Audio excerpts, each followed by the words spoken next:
Working from home. I like it. I mean, I have to like it. I'm a voice actor. I have to like it, or at least I have to, figure out how to navigate it. I've been working from home since 2006. So, it's a long time. Wow, that's a long time. What is it, 2023? I've been working from home for almost 17 years. Well, that explains when COVID hit. I was just like, but like in the context of, being stuck at home all that time. But anyway, let's talk about working from home and what does it mean to be effective when it comes to working from home as a voice actor. It meant different things before COVID, during COVID, and after COVID. Because before COVID, there was a lot more access to studios. So a lot of us would record from home a percentage of the time. Like I think pre-COVID, I was recording from home about 2/3 of the time, and 1/3 of the time I was going to local studios. And then COVID hit, and then obviously I was recording from home 100% of the time. And then the studios here in Manhattan started to open back up, and then I started going back to some of them. I am still the only person in the studio voice actor. I haven't acted with a fellow voice actor live in a studio in almost 3 years, which kind of breaks my heart. But my point is that now that we're somewhat wherever we are on the other side of COVID, whatever that means, endemically speaking or whatever, any voice actor who's entering the industry is going to be working from home pretty much the whole time, unless they're in LA doing like a loop group thing or certain recording studios in here in New York City. But for the most part, you're home, which means all day, 5 days a week, business hours, you're working from home. So there's a lot of challenges in that.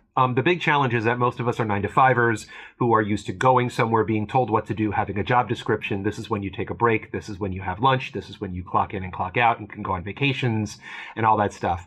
But when you're working from home as a voice actor, all that's out the window. You are your own boss. You are writing your own job description to a point. I mean, the industry kind of informs you passively or actively what your job description is, and then you got to go do it. And that's rough for a lot of people who weren't trained to have that level of prioritization, focus, self-discipline, time management. So it's tricky. It's challenging. Some people thrive under the freedom, and a lot of people crumble because they just find themselves at 2 p.m, doom scrolling on Instagram and watching reruns of Reba or whatever, and wondering what the hell happened with their day. So a big part of your success of working with home is developing the ability to prioritize. How much time should I spend on any given task when it comes to, auditioning, of course, whatever that takes, booking, invoicing. But other than that, and mostly we're talking about the whole marketing stuff, how much time should I spend on marketing? What kind of marketing should I be doing? What are my goals? We can go into a whole marketing thing, but that's a whole other, those are for other blogs and other videos. When it comes to working from home, have a plan. And it shouldn't be a minute-to-minute plan, because those are always going to go out the window. But have an overall arcing structure of, when it comes to working from home, what am I doing for the year, quarter, month, and week, based on auditioning, booking, invoicing, networking, marketing, continuing education, all of those things. Have a plan, write it down, stick to it, understand when you need to take breaks. And also, and here's an important thing, try to figure out when you are creatively at your best during the day and when you are vocally at your best during the day. Most people tend to be vocally at their best at certain times of day consistently. Other people, and also people tend to be creatively at their best at certain times of day based on breakfast, lunch, dinner, sleep habits, caffeine intake, whatever.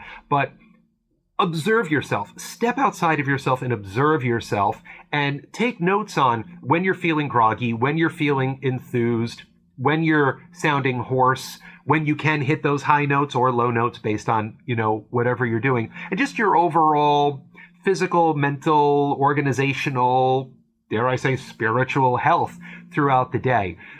Get an idea of when those pockets of time are and set up your working from home habits around that. Also reconciling it with, do I need to take the kids to school? Do I need to do the laundry? Do I need to walk the dog? Do I have another daytime job or, whatever?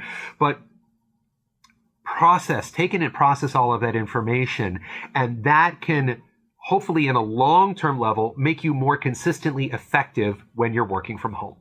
Thank you very much for watching this video. Please like and subscribe to my YouTube channel. Check out other videos on my YouTube channel. Follow me on LinkedIn and Instagram. And be cool, be safe, and happy voicing.